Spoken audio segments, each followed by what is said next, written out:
Hello, magic casters of all shapes and sizes. My name is Chance. Welcome to my Spellbook, and thank you so much for tuning into the 70th episode of our First Level Spell series.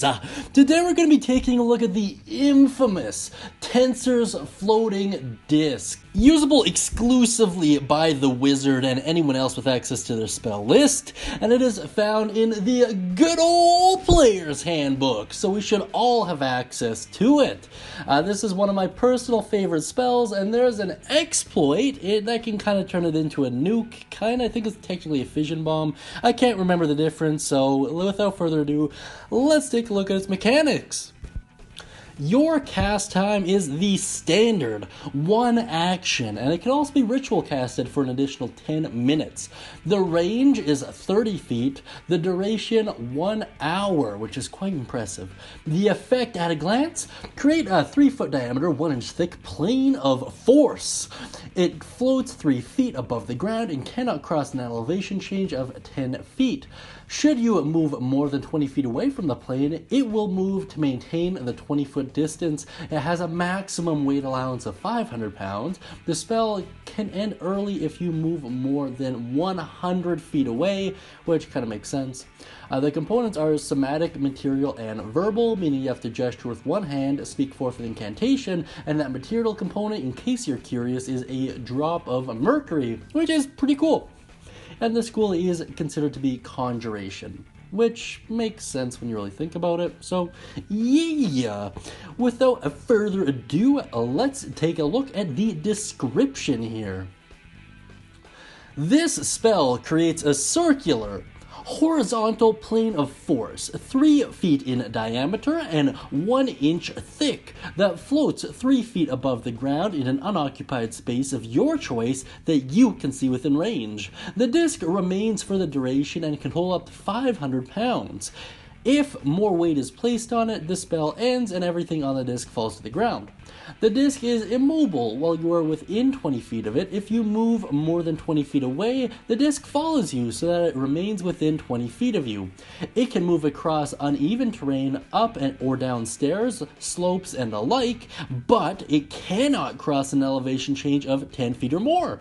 For example, the disc can't move across a 10-foot deep pit, nor could it leave such a pit if it was created at the bottom. If you move more than 100 feet away from the disc, typically because it can't move around an obstacle or follow you, the spell ends. Very, very cool stuff here.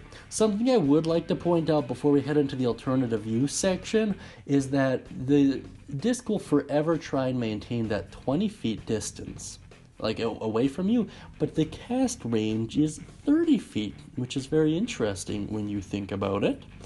So, without further ado, let's take a look at some alternative uses.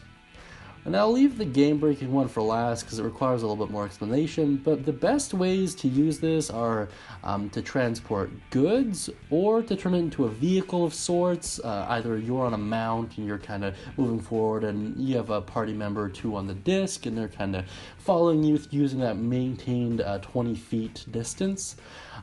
Now for the exploit, so I'm going to try and do it justice. It's almost impossible for me to draw it up, so I'll have to describe it verbally to you.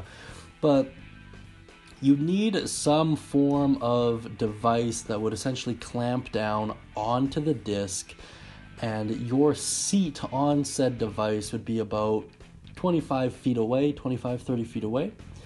And then you would cast the disc so that the clamp was fixed on it, and you would sit on the other end of the device. So the disc would constantly move forward, trying to maintain that distance, but you would be moving with the disc, so it kind of perpetually push you forward.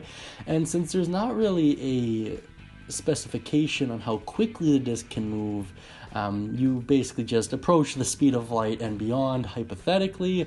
Naturally, no DM in their right mind would allow this, but based on the way the spell's worded, it seems feasible. So, yeah, just take that with a grain of salt as you're using it. That being said, I'd like to take a moment to thank our fantastic patrons. Marcos G. Guzman Jr., Reina, Tanner Frazier, Kenny Garcia, Bruce T, and Tato Seal. Thank you so much, guys, for the support. I really do appreciate it. If you'd like to chat with us and a lot of the other viewers, please check out our daily live streams from 10 p.m. to 11 p.m. Mountain Standard Time. We just chat about life, D&D, anime, all the good stuff. And if you like that hand-drawn picture of the Warforged on screen now, and you'd like your own hand-drawn D&D picture, please check out our Patreon videos to know exactly how to do that. That being said, guys, thank you so much for tuning in today. I really do appreciate it. I hope you all have a wonderful day, and as always, happy casting.